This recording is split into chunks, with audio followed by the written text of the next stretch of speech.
Bonjour à tous et bienvenue dans ce nouvel épisode de Pourquoi Padre. Aujourd'hui, nous nous retrouvons avec une question de Nathalie qui nous demande « Si les papes sont infaillibles, pourquoi sont-ils si différents ?» Alors, vous avez bien raison de poser cette question parce que nous avons un nouveau pape, le pape Léon, qui semble parfois poser des options assez différentes de celles du pape François qui l'a précédé.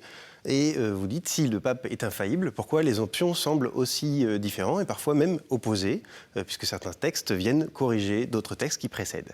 Alors je crois, Nathalie, pour bien comprendre, qu'il faut que nous saisissions ce que signifie que l'infaillibilité pontificale, c'est-à-dire ce qui donne ce mot de infaillible.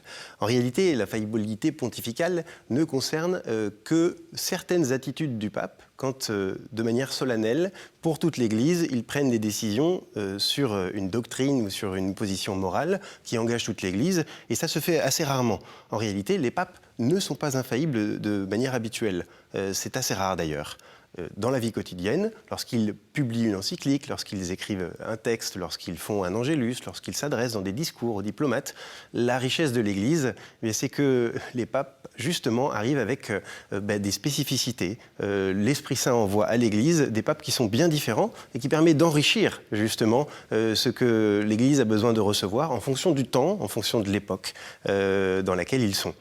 Il y a des papes, parce qu'on en avait besoin, parce que l'Église avait besoin, qui avait une sensibilité plus de théologiens.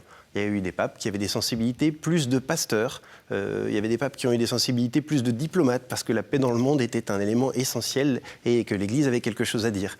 Vous voyez alors que cette différence entre les papes n'est pas quelque chose qui vient remettre en cause la parole de l'Église, mais qui, au contraire, vient l'enrichir petit à petit, parce que l'Esprit Saint nous envoie un pape qui est évidemment bien différent des autres, et que chacun, avec leur charisme, avec ce qu'ils ont reçu, avec leurs limites aussi, parce qu'effectivement les papes ont aussi des limites, ils viennent donner à l'Église ce qu'ils peuvent lui apporter. Et nous avons confiance dans le fait qu'à travers tout ça, à travers leurs limites, et puis évidemment, nous le savons, les papes sont aussi des hommes pécheurs, l'Esprit passe, souffle et emporte l'Église pour lui permettre d'être ce qu'elle doit être dans le monde. Merci Nathalie pour cette question.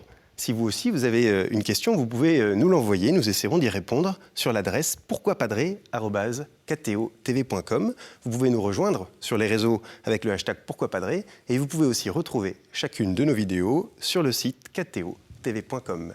À bientôt.